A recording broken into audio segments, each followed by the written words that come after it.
Hello and welcome to the course Media in ELT. This is Miss New Deng from the Faculty of Foreign Languages, University of Technology and Education.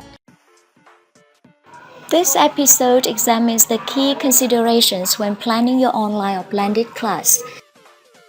We discuss the importance of considering pedagogy before technology, some useful strategies when deciding which components are better suited to the online learning environment, aligning assessment with learning outcomes, and digital literacy and information engagement. This video discusses these in the broader context. Starting with the basics of effective teaching and curriculum design, regardless of the technology that you want to use. When it's mainly about technology or access or management issues, then, it's off the ball. It's that sharp focus on what is it that they want students to be doing, experiencing, taking away. The biggest pitfall when you start teaching online is to think that the technology is going to somehow solve problems for you, or that the technology should be your main focus.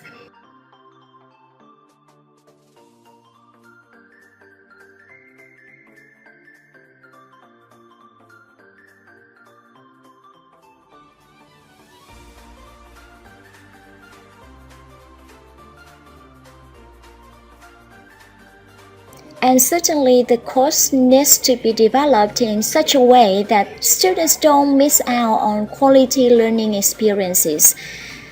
Develop content for courses that is specific to online delivery, and it's not a case of taking what already exists, in a face-to-face scenario, and trying to sort out somehow into an online delivery package. Move all the stuff that doesn't work very well in a face-to-face setting to the internet, and then enrich and develop the key activities when having people together makes the difference. The way that people behave in a face-to-face context and the way they behave in an online context are two totally different things, and contexts should be tailor-made to suit those differences. Focus on how students learn, and in particular, then their development of their cognitive abilities, the exploration of ideas and techniques. And if you design your units that way, then you can start to see how the technology will allow you to do things which you otherwise couldn't if you didn't have it. There's a line between what you say, how the assignment is presented, how the activities are designed, and guess what? How is the assessment done? The assessment part of it is the one that's been left out to a large degree. We design the supplementary assignments during our course, and only then do we start to plan how we will get students talking and thinking and reading about the subject matter of the unit. And then it comes to assessment.